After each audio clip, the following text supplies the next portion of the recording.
of these great change makers who's impacting lives on a daily basis, whose story has personally inspired me and I trust will inspire many in this room.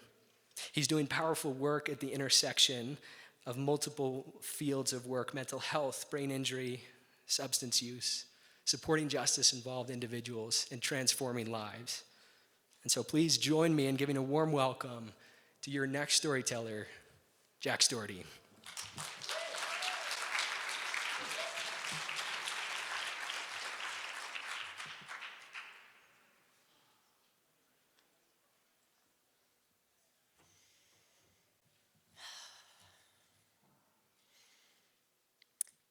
People in my present don't believe my past, and people from my past do not believe my present.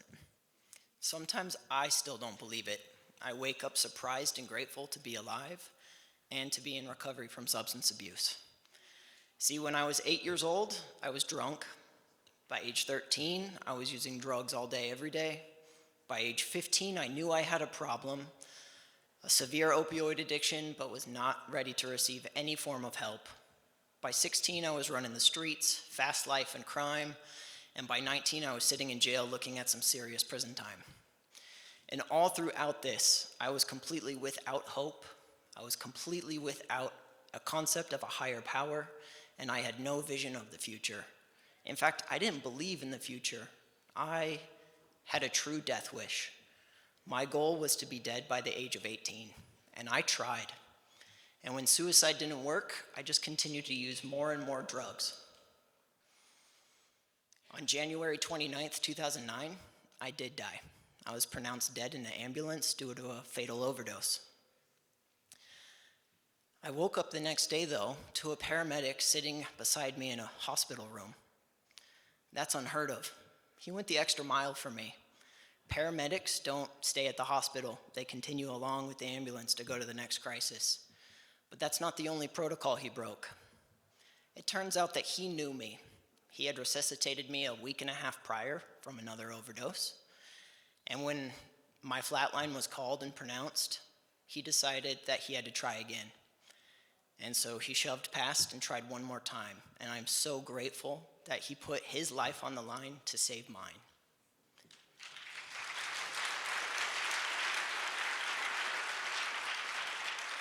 He continued to stay with me for the foreseeable hours while we were figuring out my treatment plan, and he was asking me questions like, why am I doing this to myself?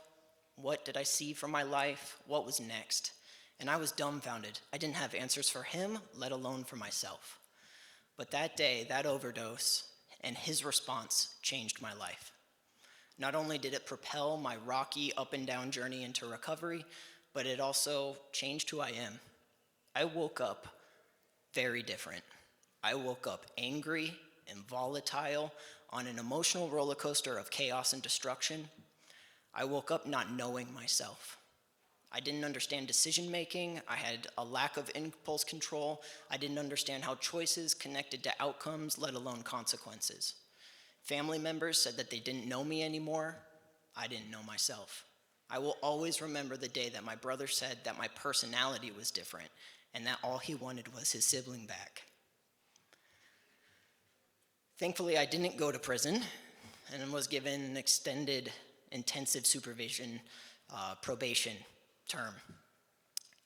And I had a probation officer who then went the extra mile for me. She converged multiple cases that I had in multiple different counties to give me one focal point, one person to safely talk to. She was incredibly patient with me and made a million safety plans as I was an emotional wreck and still had all of these suicidal, substance abuse struggles. She helped me get multiple different mental health evaluations, attempted different forms of psychiatry, and multiple different forms of treatment. Unfortunately, none of them were working and nobody understood why. It was the big mystery. But she encouraged me to get into college, either use my art and music as a way to help people heal or use my pain and suffering as a way to heal. She also introduced me to the recovery communities. If my treatment plan wasn't working, then we needed to be creative. And she started sending me out to various 12-step meetings and all recovery meetings. Any option was on the table to help me start a new life. She was talking to me about what life could be like without substance abuse, one that I did not believe in because I was not raised in that. I did not believe that people did not use substances. But I became a certified addictions counselor and started to change my life because of her. Throughout my career as a counselor for 6 years, I started to burn out. I was abstinent but not working a program of recovery. I was just faking it till I made it. But then, almost 7 years to the day, on January 27th, 2016, my father lost the fight to this disease of addiction and took his life.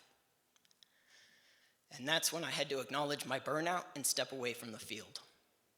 I also stepped into my own recovery with a full dedication of commitment, because that did not have to be his story, but it was his end. And I was marching right along up to that end as well.